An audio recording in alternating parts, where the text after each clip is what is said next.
Welcome back to my channel.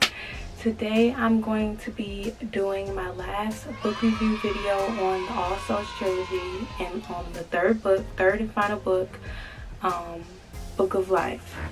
So let's get into it. Alright, so as you know, I like to start off with the first sentence of the book, and so this book is on my phone like the last one. So the first sentence is, ghosts didn't have much substance. Before I get into it though, in the last one I try not to give too many spoilers, but if you made it to this video, then I'm just going to assume that you've read the whole series, or at least you've read the first two, so it won't really be spoilers to you. But if you haven't, go check out my other videos, which I'll leave up here somewhere. Alright, so as you know, the two main characters are Diana Bishop and Matthew de Claremont. Diana's a witch, Matthew's a vampire.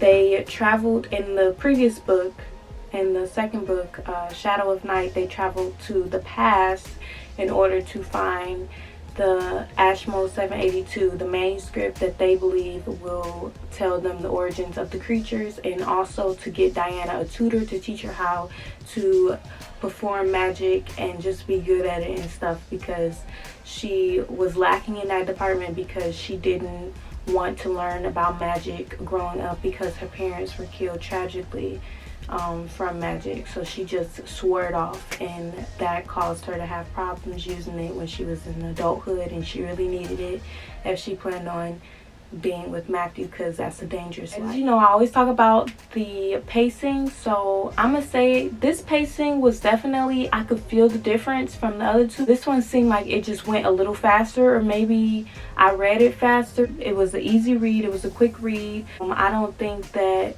there were any like truly like moments where it was like, oh, this is dragging and this is taking forever, because it just always felt like they were doing something. Whereas in the other books, there were moments where they would literally not be doing anything particularly important, and like still be worried about whatever it is that they had to do.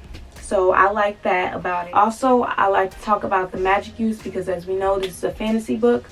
So the magic in this was like really good. Like, I thought the magic in the second book was good, but the magic in the third one was even better, just because it was magic use paired with Diana's confidence and using her magic. Because as I said, in the first book, she barely knew how to do magic. She barely wanted to do magic, so it was like maybe not a lot of magic use, as well as just like no confidence there at all. So then in the second book, as she was learning to do magic, it just got better and better and better, because she was learning to do it, and it was like they took us deeper into the magic use of this like world, and we got to find out all these different kinds of magic and different people who use magic and all of that. So that was all very interesting, the learning process, because it was learning for us as well as Diana. And now in this book, she's confident, she's a badass, she's just doing the dollar thing with the magic, and I really enjoyed it. Like, she really just owned herself. She owned that she was a witch. She owned that she was really powerful, where there weren't really a lot of powerful witches in the world anymore. And I just really loved that about it. It was really good. I also want to talk about all of the new characters and just new stuff. So as I said before, they did travel back in time in the second book, but they are back in their present time now, and they kind of vary between being in London and at Oxford, and being in France at Tours, and then some other places, but those were like the main places. And also Diana's home in, I want to say Boston, but I could be wrong, but I know it's in the United States. So Diana's home there. So it just varied between those three, which was like same as the other ones as when they were previously in the present time. So it wasn't much of a difference. But the new people though, there were a lot of new characters, and it was like some adjustments, because it was like they literally, like, new characters started coming out of the woodwork, but that was all because of what they were doing. Matthew was trying to make his own like little family tree, I want to say. I don't know how to really describe it, but he was trying to make his own little thing, and so So he had to find all of his little offspring, which was like a big mission for him, and that made you connect with all of these different new characters who you didn't know about before, which I would say that might irritate some people, just because like this is the last book and now you want to start introducing all of these new characters.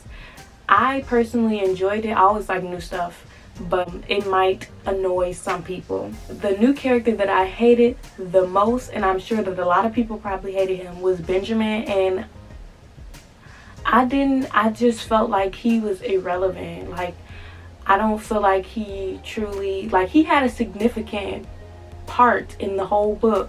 Not to say that his part was insignificant, but it just felt like, why was he needed? Like, why did we need this new villain? Like, he could have been left alone. Like, we didn't really need this man in our life. They had enough issues to deal with. They didn't need Benjamin, but Deborah Harkness thought it was a good idea. And not to say that him being in the plot didn't make it interesting, because yeah, the plot was definitely very interesting with Benjamin in it. It just felt like he was like evil, like evil. There was no way that you could say that this man was good. He was evil, like all around evil. And it just felt like, dang, why is he here?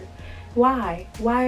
And so I'm gonna start off with reoccurring characters, and this is kind of in my love category that I do. So like characters that were in the previous books, but I just felt like they were more important now in this book than they were in the previous two. So I'm just going to mention them briefly. So I'm going to first start with Jack, and if you read the second book, then you know that Jack was a little orphan boy that they took care of when they were in the 1600s. And he was a little baby, like not baby, but he wasn't old. He was like maybe a toddler or whatever. I don't know. Maybe 9 or 10. But so I felt like he was significant in the second book, no doubt. He was significant in the way that he made the main characters, Diana and Matthew, become more, or their characterization progressed more because of him. And that was his part in this third book as well, but it also felt like he was his own character this time. Like he had now formed into his own person. And I think that has something to do with him having aged.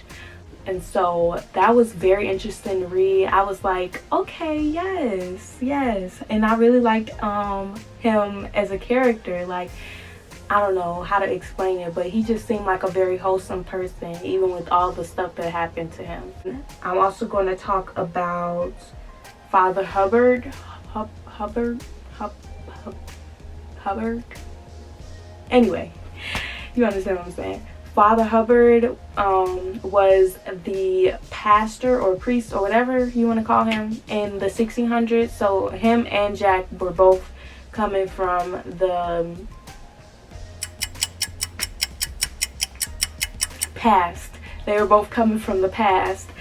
So that was also interesting. I felt like his role became more significant. I felt like the author probably went back and was like, this could be something. Like, he could be something. He could be something important, because his role wasn't really truly important to the book in the second book. I mean, to like the series in the second book. And I feel like she brought him back and like redeemed his role, because then he became significant. He still was kind of a side character. You know, that character who's like maybe sort of kind of essential to the plot, but still is like not really. So he's that kind of side character, which was nice, because I really didn't need that man to be too into the plot, but his role in the plot was like, okay, this is interesting. I wasn't going to talk about this one, like I don't have him written down at all, but I'm going to talk about him now because I felt like the author low-key kind of did him dirty, like Gala Glass. And if you don't know, Gala Glass is Matthew's nephew. Yeah, I'm getting that right. His nephew from like his brother from another, whatever. Gala Glass is his nephew, which makes Diana his aunt, which honestly, that they whole family tree is just a little bit, it's a lot. But yeah, so he was like low-key kind of important in the second book. And then he was low-key kind of not like really truly significant. Like he was more of like a side character who was only alive to keep the main character alive. Like that was his only purpose. And the main character I'm talking about is Diana. Like I just felt like the author kind of diminished his role, which I didn't appreciate because I really like Gala Glass. I liked him in the second book, and I would have enjoyed him having a better role in this third book. She had made so many different new characters that she had to put some of the old ones on the back burner. I've gone over the recurring characters who were in previous books.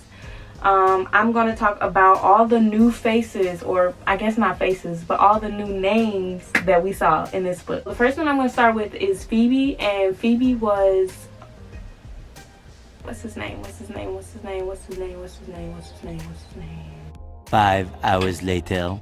Marcus. Phoebe was Marcus' girl. So, which was interesting. Like that whole thing where the author gave him a love interest. It just felt like it wasn't really needed. Like that was another character that she probably didn't even need to introduce to us. Quite honestly, Phoebe being a character kind of was like a weakness for everybody else because, spoiler alert, Phoebe's a freaking human.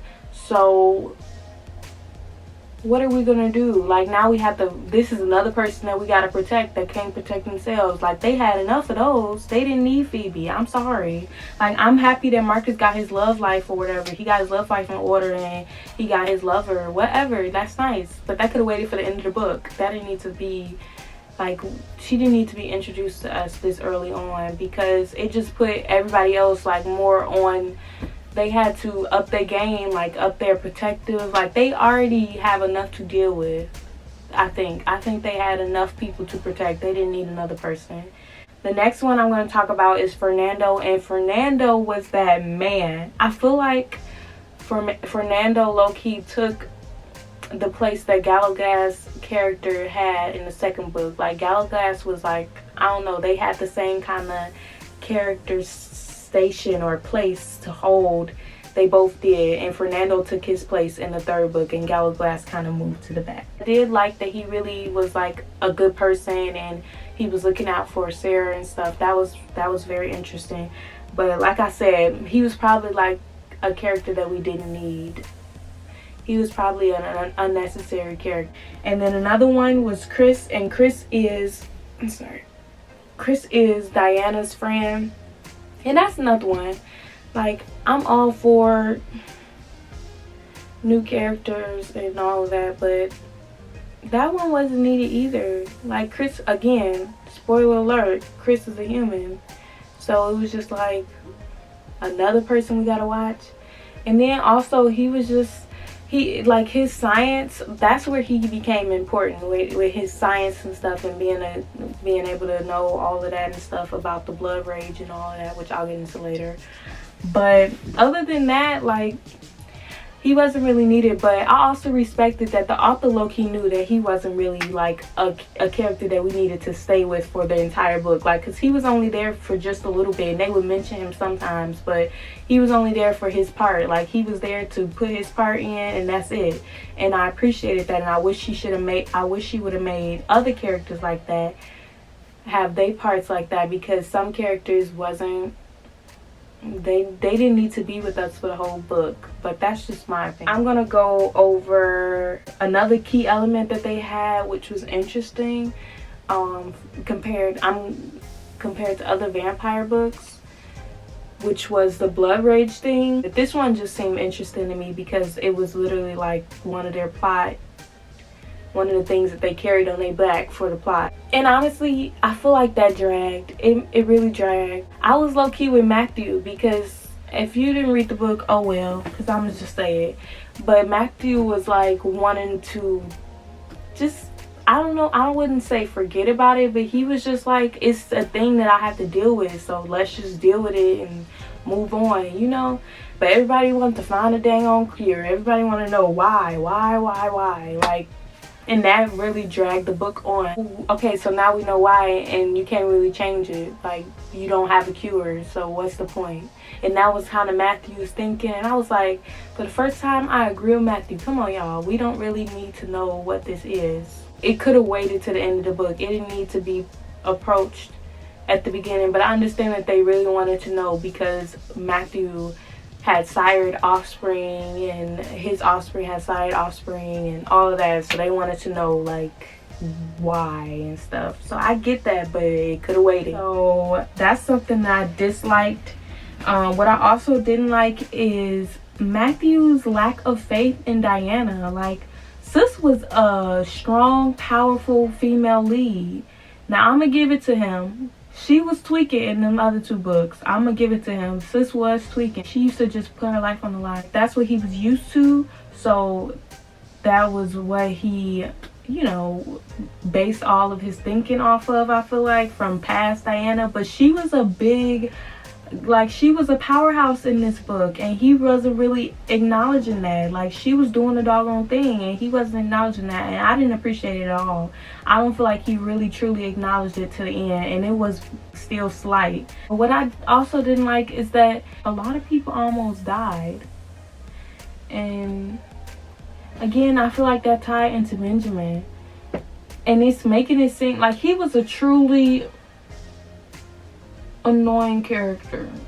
Like, it's so unnecessary. We had already established that Peter Knox was the book villain in the first two books. We had already established that. That had been established. And then they, all of a sudden, Benjamin is important. Hadn't heard about this man at all in the first book. We heard about Peter Knox in the first book. Never heard about Benjamin. Second book, we heard just a little bit about Benjamin. Just a little bit. Not a lot.